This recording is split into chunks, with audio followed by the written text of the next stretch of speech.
Hey patrons, today marks an important anniversary for me. It was the final day of my first gallery show 10 years ago. I've had 9 one-person shows in Illinois and Missouri since then, along with lots of group shows and competitions. Putting a show together is a lot of work for me, in terms of framing and just doing the paintings. I wish I could be one of those splashy watercolor painters who can crank out a painting a day, but that's just not my style. You all know that my paintings take weeks and sometimes months to complete, so when I have a show, a lot of time is on display on those walls. Here I am with Jeff, my parents, and my sister Emily at my first show. I knocked myself out preparing new work for it, and as is usually the case with me, nobody bought anything.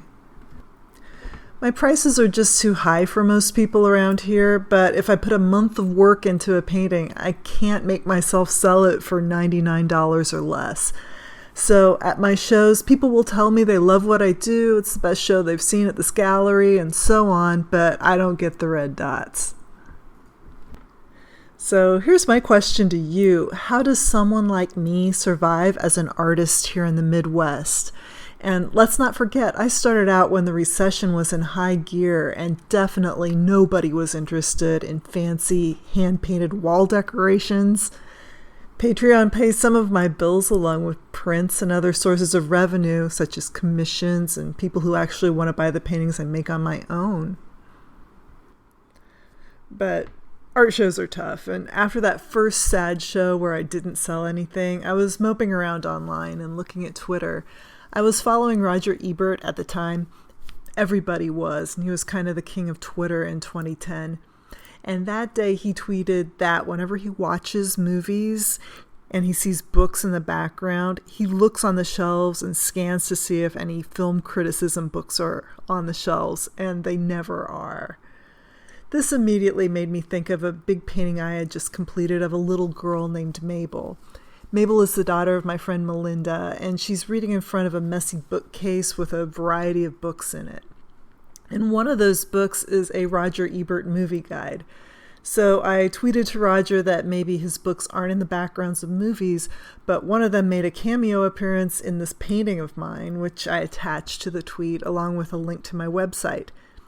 And I went on with my day, not thinking he would see it at all, but he did, and then this happened. He linked to my website in that tweet.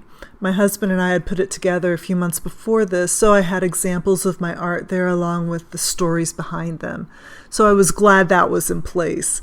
The mere mention of my name on Twitter by Roger Ebert meant 100 new Twitter followers for me in a half hour. It meant my website crashed because of too much traffic, and then he emailed me privately saying the following. I was absolutely bounding around the house at this point, and so was Jeff. It was truly amazing, and it made up for my inability to sell my work. Knowing Champagne's art theater was one of the first places he saw movies, I made a quick thank you card from some watercolor paper and painted the art theater on it. I sent this to his home in Chicago, and about a week later a package of art books from Roger's collection arrived at my house. Roger Ebert grew up and went to school in Champaign-Urbana, and he saw me as a sort of hometown connection. Over the course of the next few years, we became email pen pals, and he promoted my work on his blog and on Twitter. He read my blog, and he liked my updates on what was going on locally, and I'd send him photos of farm activities and nature scenes and paintings that I was doing. We also talked about movies and artists we liked. He referred to me as a dear friend. Anytime he mentioned me on Twitter or on his blog, I got a flood of new followers, and every once in a while, people contacted me and asked me to paint things for them. We even collaborated, sort of, on this painting together. I was lucky enough to meet Roger in person when he visited Champaign for his annual film festival. At the time, Roger was dealing with cancer and had an operation that made it impossible for him to speak, so he communicated using a small spiral notepad. His eyes were just so alive and like lasers taking everything in. And it was really something to be in his line of sight. He introduced me to one of his friends by writing artist in his notepad, and then he underlined it.